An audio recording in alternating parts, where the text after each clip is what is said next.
Hey, this is Shannon with your Monday Pocket Coaching. Okay, so if you listened to last week, I told you where the low-hanging revenue is in your business just by looking at the links that people click on to be able to register for your summits, your webinars, buy your products and programs. So go search your email inbox for last week's Pocket Coaching if you didn't listen to it. And I might even suggest that you start creating a Word document where you can write notes on some of this coaching and go back and listen to it when you need to.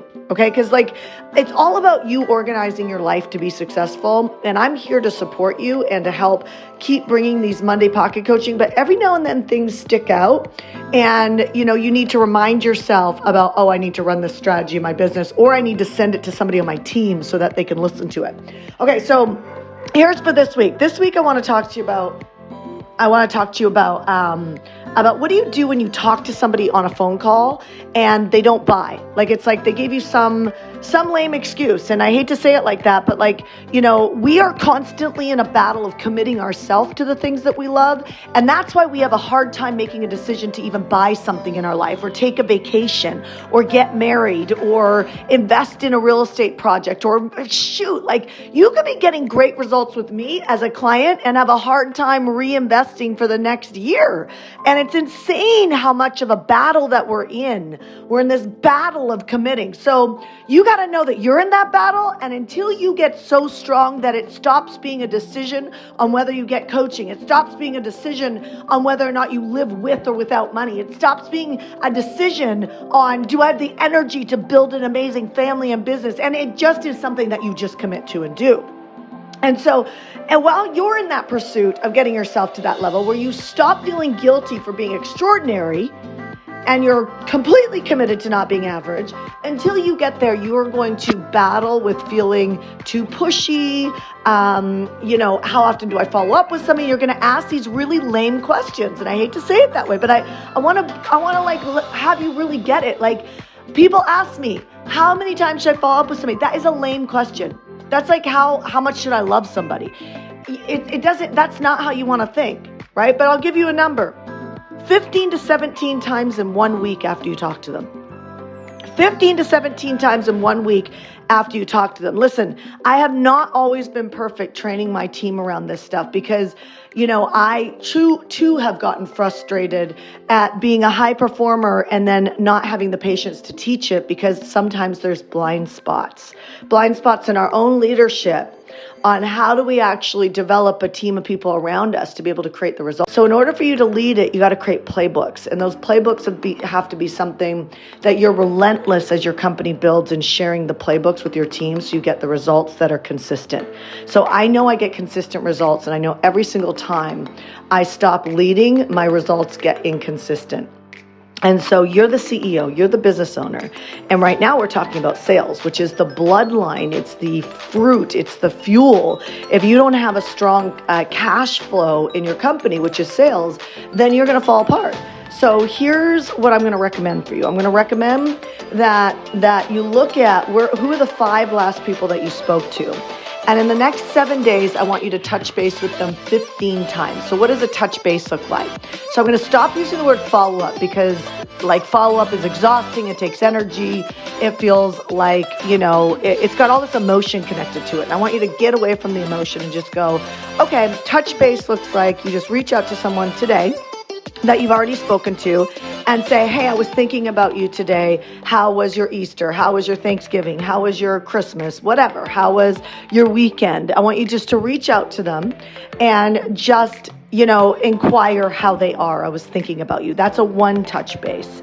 Then they respond back to you, and you respond back to them by asking another question. So for me, I would say, how was the first quarter?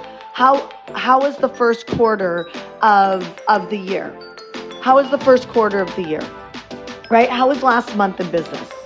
Did you create the cash flow? That's a great one for me to ask. How was the last month in your business? Did you create the cash flow that you want? And that would be a touch point number 2. Then they're going to respond to me, yes or no. If they said yes, I'm going to celebrate them. And I'm going to look for, what's your next step? What's outside what you're capable of? Right? If they say yes. If they say no, I'm going to say, what got in the way? That's a third touch point. They're going to tell me what got in the way, and then I'm going to respond a fourth time with giving them some coaching and support to how to overcome that. They're going to come back with some questions. When they come back with some questions, I'm going to say, what's your number? Or if I have it, I'm just going to call them. That's a 6 touch point. So think about that. In one day, I can touch base with somebody, 1 day to 48 hours, 6 times. So you can see why 15 times to 17 times in 1 week is not that unheard of. Now, if you're disconnected, you're not connected to your email, or you're not messaging them in Facebook inbox or Instagram inbox or wherever they're at, right? Wherever it's easiest to touch base with them. That's what social channels are actually quite great for. Wherever you get the quickest response, you go there. Text, email, direct inbox messages, but you follow this touch point, 15 messages, but you follow this touch point, 15 to 17 touch points. When you do, you're going to find that the door opens. Now, I've been asked, what does that mean the door opens? Well, you call them, you help them more, and when people complain or you see self-doubt, see, you spot somebody else's blind spots really easily. Their blind spots are the things that they're giving an excuse on why they can't. But the truth is you can see the blind spot. They can. They're either not committing, or they're fearful about something, or they're second guessing themselves. You need to go in, and if you want to have the best sales conversation on your entire life, let's just say the best transformational conversation you could ever gift somebody with, is you not caring what somebody else thinks, having deep empathy and compassion. You don't want to make somebody feel like crap, but you want to bring forth honesty. Honesty converts. So a great thing at that point is to spot the blind spot and just be really straightforward about it. When I stop giving up the need to be liked, when I stop trying to, kiss ass to be able to be friends with someone or be liked, and I just really focus on taking care of them, that's when I do the best coaching. And so, I share that with you because I've been in my own battle over the years of wanting to be liked, wanting to be friends. And the truth is you've got a job to do. And your job is to create a great sales system this week and bring in income. So my commitment for you is to follow this 15 to 17 touch points in the next week. Go look for the last 5 people if you want to be an overperformer. Go pull the last 20 people who have ghosted you or, still hasn't committed. And I want you to track them on the wall, or if you're analytical, on a spreadsheet, and go after it. Go after it and touch base with them. Listen, you can 5 to 6 times in one day, even a quick phone call on the 5th or 6th time that you're going back and forth, and just close the gap between 1 and 17, 1 and 15 touch points. There's a really good chance that you can close that enrollment. All right. Blessings to you. I'll talk to you soon. Now, here's what I'm going to ask you. Go on Instagram, and I'm wanting to bring up my engagement on Instagram. So here's where you can support me and love me a little bit, is go on Instagram and share what this pocket coaching is doing for you. Share what it's like getting pocket coaching and tag me, and I will repost you on my channel, which is going to bring more awareness to you. But just be the powerhouse that you are. And I really want to bring to light people just really getting out of their own way and not building life alone. All right, I'll talk to you soon. Bye.